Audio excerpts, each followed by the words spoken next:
What's good, y'all? Man, this video is going to be covering the events from chapter 2 to chapter 8.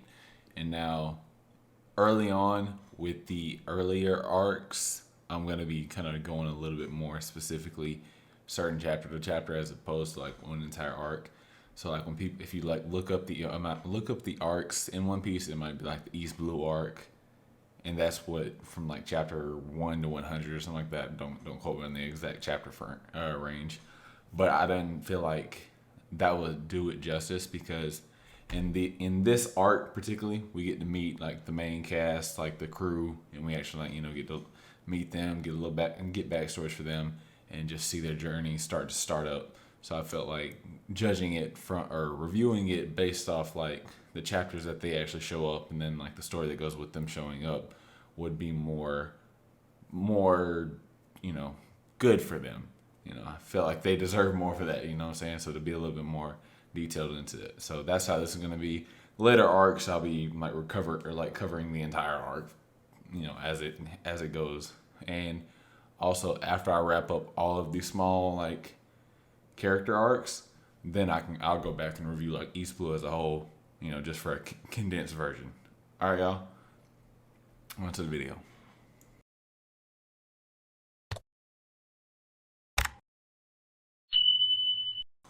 All right, so where we last left Luffy at the end of chapter 1 was he had finally set out to sea in a small little dinghy boat.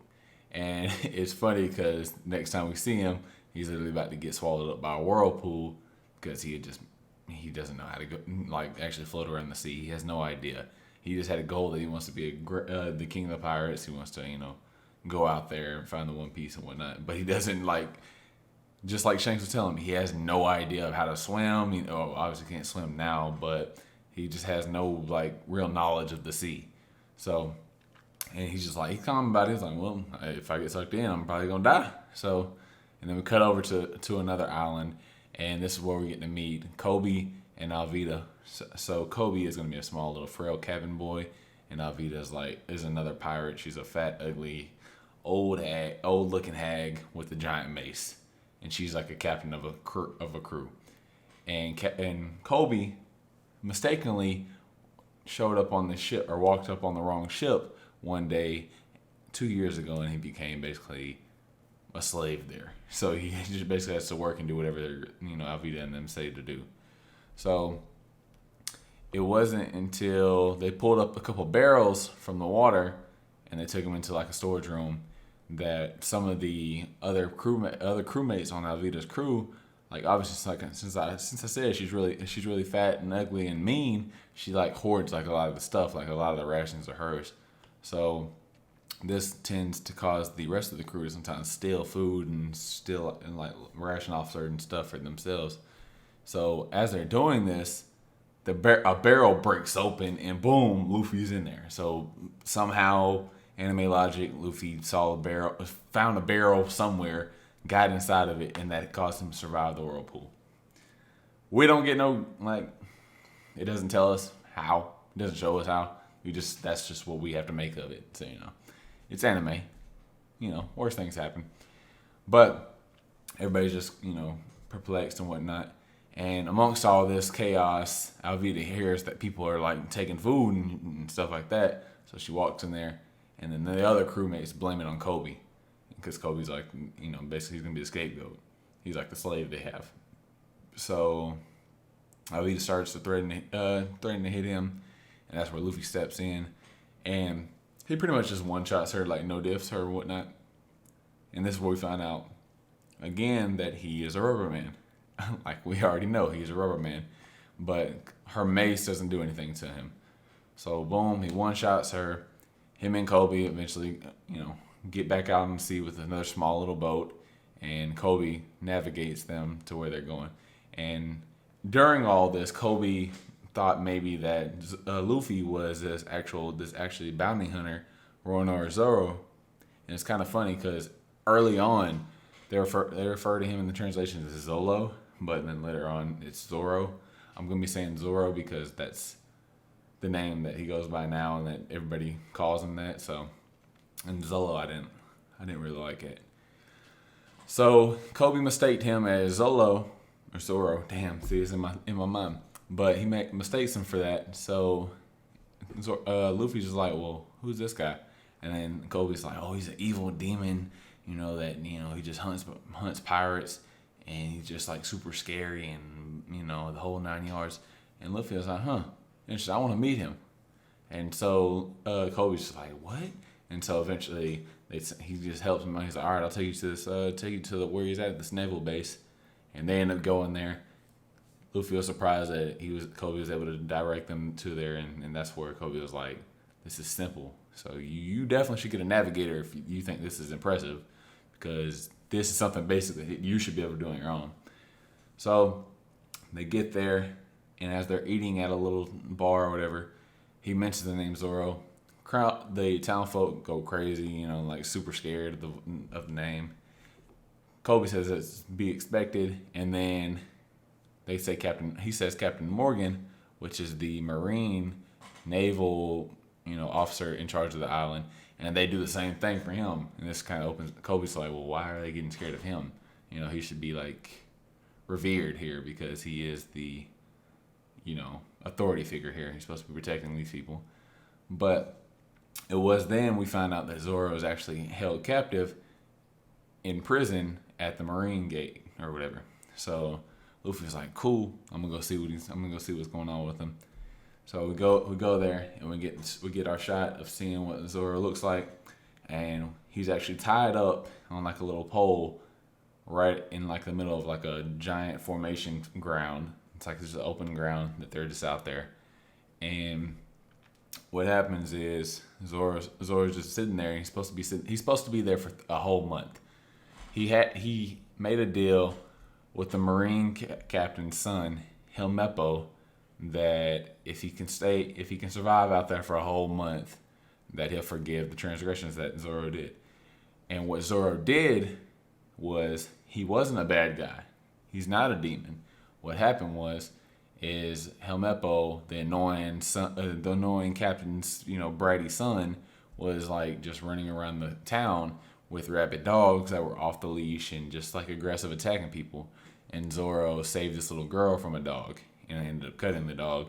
And Helmeppo, basically charged Zoro with whatever he charged him with to get him in prison. And obviously Zoro didn't want to cause trouble for the town, so he just went with them. And that's where he made the deal. If I can survive for 30 days, he'll let me go, and there won't be any issues, blah, blah, blah. So that's all. So then we meet this little girl that's trying to give Zoro some food. It's little small little rice balls.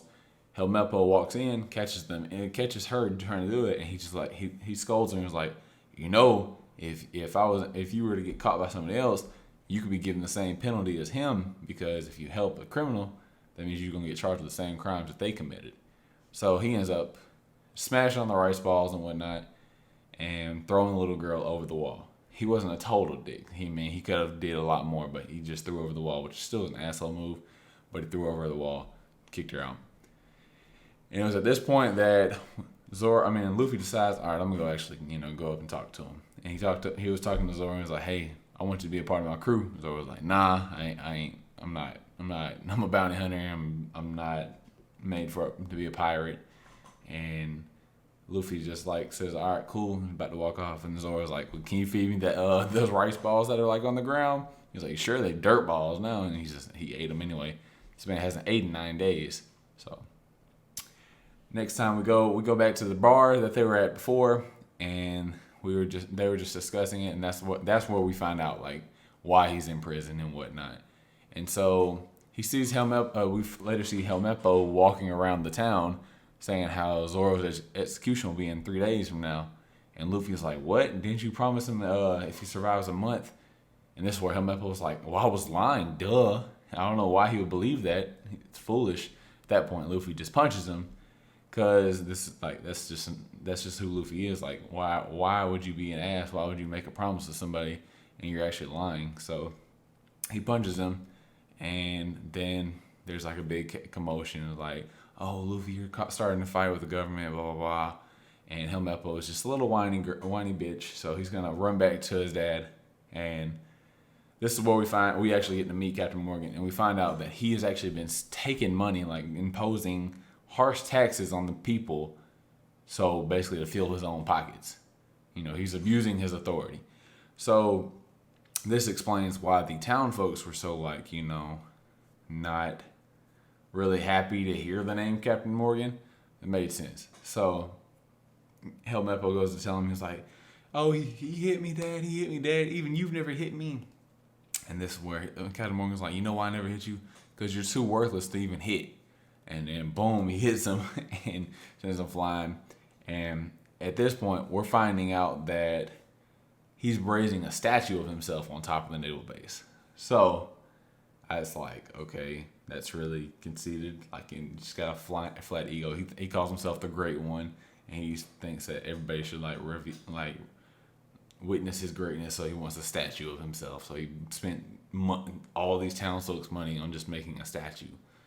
So Luffy goes back to the fortress to tell Zoro that basically, hey, you're gonna be on my crew. And Zoro's just like, no, I told you already. He said, well, Zoro, and Luffy was like, I heard you're a swordsman. Where's your swords? He was like, oh, they took them. He's like, they're in the fortress. And he was like, huh, okay. So if I go get your swords, will you be a part of my crew? And Zoro's just like, wow, you rat. He's basically blackmailing him. So as Luffy he catapults up to the top of the thing, on top of the naval base. And this happens to be where they're pulling the statue up. He ends up grabbing the statue by mistake and breaking it in half.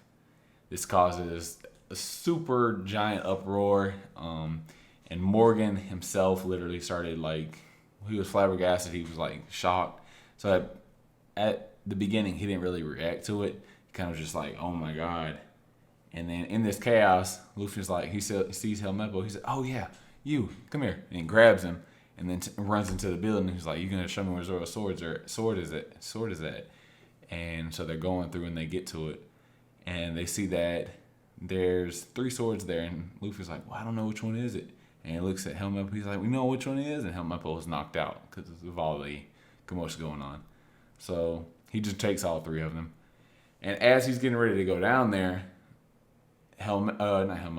Captain Morgan and a couple of the guards have already went down there to start the execution immediately because he thinks that Zoro is a part of all the stuff with Luffy and whatnot. And that's where we see that Kobe is helping Zoro, trying to untie him.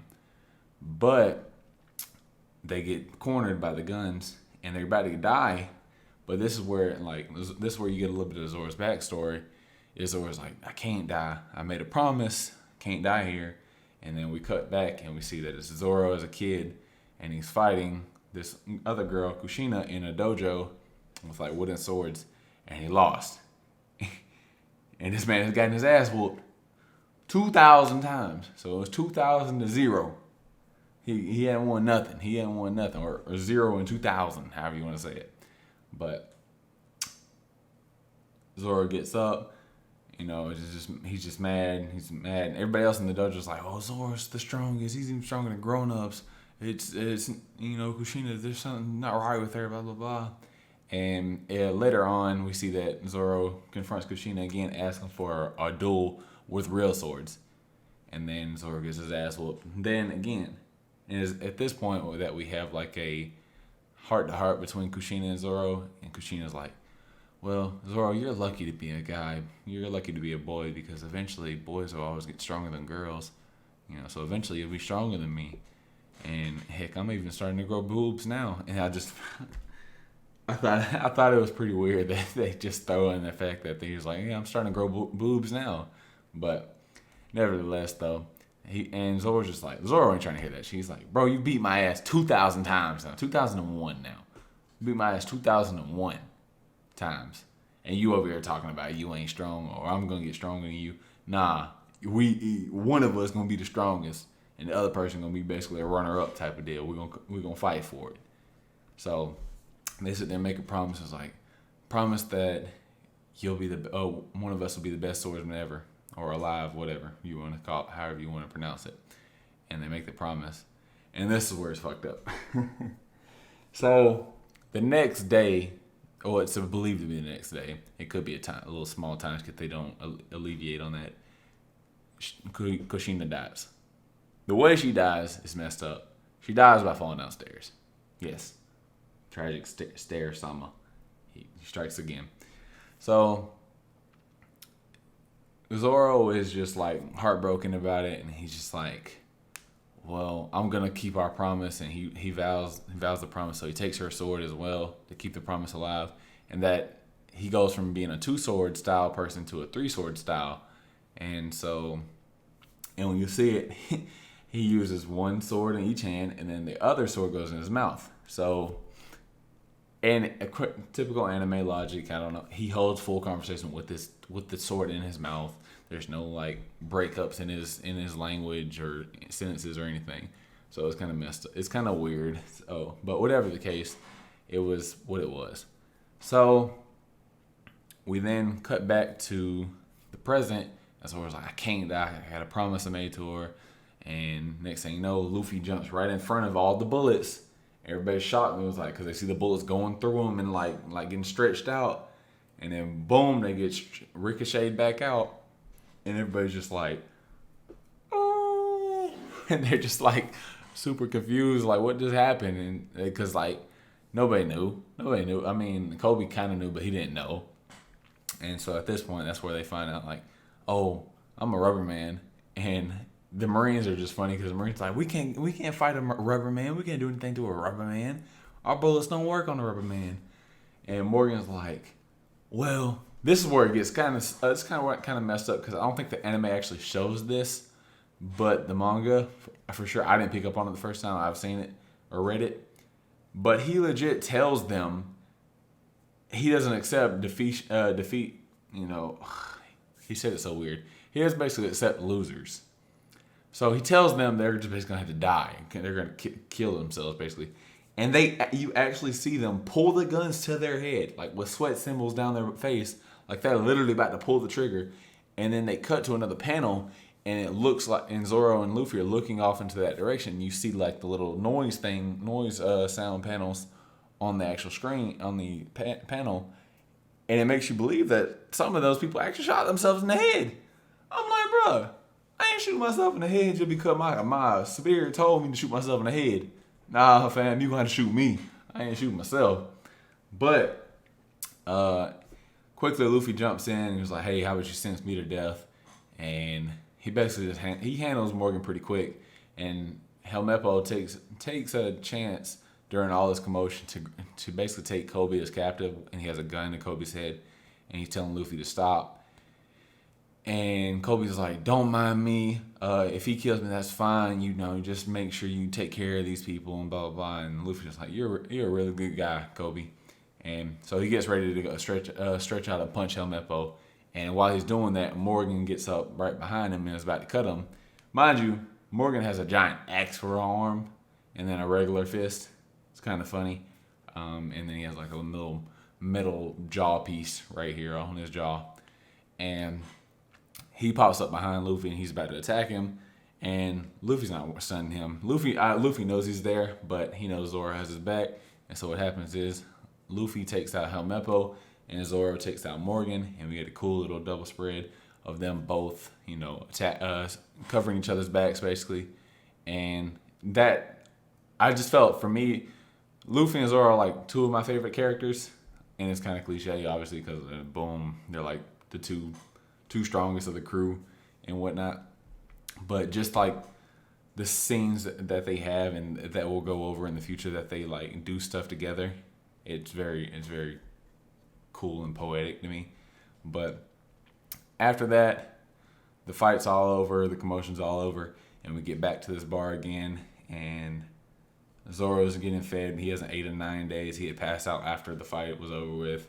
And at this point, they're talking to Kobe and just telling him like, well, what are you gonna do now? Because Kobe wants to enlist with the Marines, but he won't be able to because if they do a background check, they'll see that he was with the Alvita Pirates for 2 years, and he would never be able to get back in if he was a pirate for 2 years.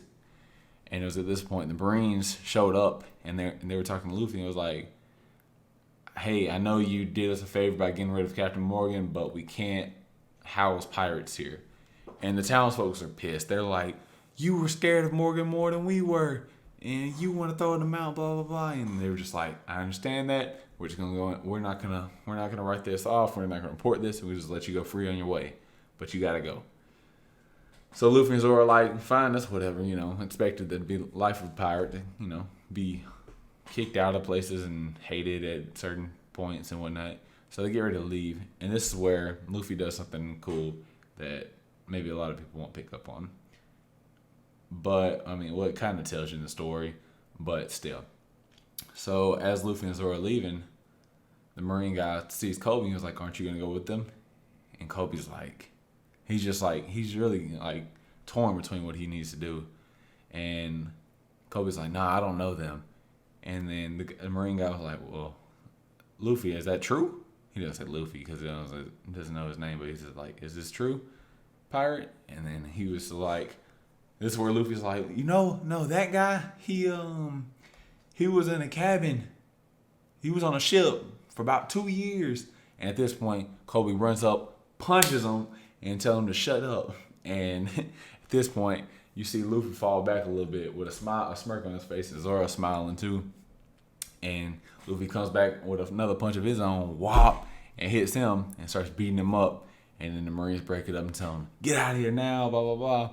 And at that point, Kobe realizes that he got him riled up specifically for the reason to make it look like they're not friends. So that way he can keep his goal of joining the Marines intact. So later on, you see Zoro and Luffy are already at the deck, and they're basically about to get on the small little ship. They're still got another small little dinghy, and Kobe runs down and is just like saluting them and saying thank you, thank you, thank you. And then the other Marines show up and they start saluting.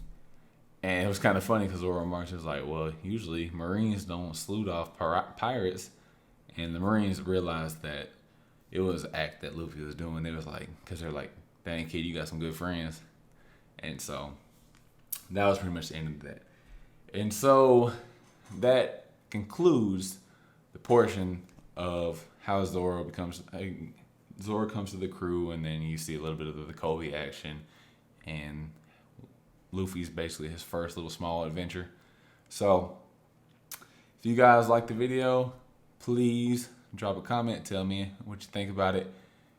If you think I should go in depth more, then let me know that, because I'm trying to not go too deep into it because I want to make the videos too long for especially for these ones that are kind of like broken up, so they're not going to be fully condensed arcs to talk about. So just want to just give me you guys' opinion, and want you guys to have a good day. All right, y'all. Peace.